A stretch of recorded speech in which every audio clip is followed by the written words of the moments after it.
Hello, my name is Joshua Franzel, President and CEO of the Center for State and Local Government Excellence. I really appreciate the time I have to spend with you today to discuss some of the key research initiatives around retirement plans that might be of interest to those of you attending the World Pensions Council Singapore Forum. Our center is a nonpartisan apolitical research institution based in Washington, D.C. that helps states and localities be effective employers.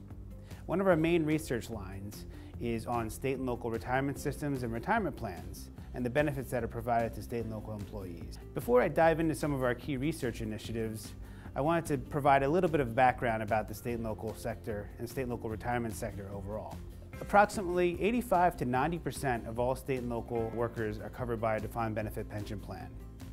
Another third to a half of state and local workers are covered by a defined contribution plan. Often, these employees have access to both defined benefit and defined contribution. The state and local retirement sector overall manages approximately $4.5 trillion in assets. Those assets are spread across approximately 300 statewide retirement systems and over 6,000 local retirement systems. In total, these retirement systems cover around 25 million state and local workers and retirees. In order to track individual state and local plans and the state and local sector more broadly over time, our center, along with the Center for Retirement Research at Boston College and the National Association of State Retirement Administrators, have developed a freely available resource called publicplansdata.org, or the Public Plans Database. This database provides data on approximately 190 state and local pension plans around the country, with data going back to 2001 through the most recently publicly available data.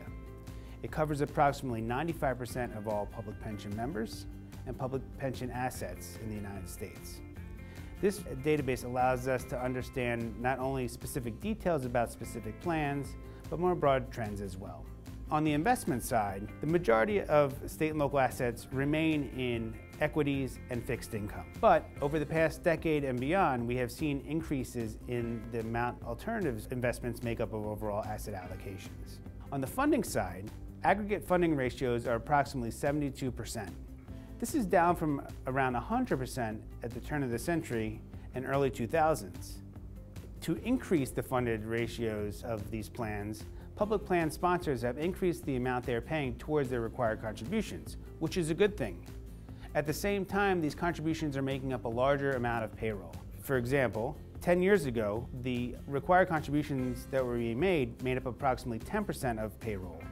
Fast forward to the most recently publicly available data, they're now making up around 18% of payroll.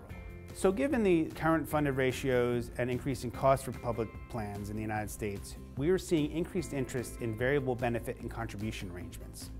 On this topic, our center, along with AARP, recently released a practitioner's guide for understanding these variable benefit and contribution arrangements. I wanted to specifically talk about a few things in that report as it's very relevant to those of you attending the forum today.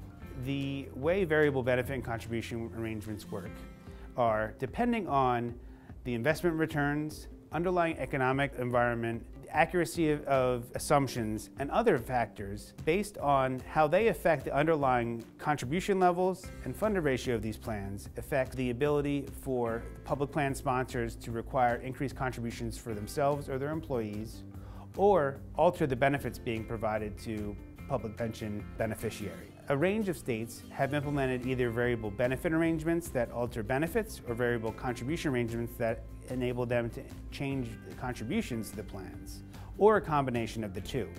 I should note that the states highlighted represent plans that have these arrangements for general state employees. We understand that many of these arrangements exist outside the United States, and we always are looking for new ideas to apply to the state and local government sector here in the U.S.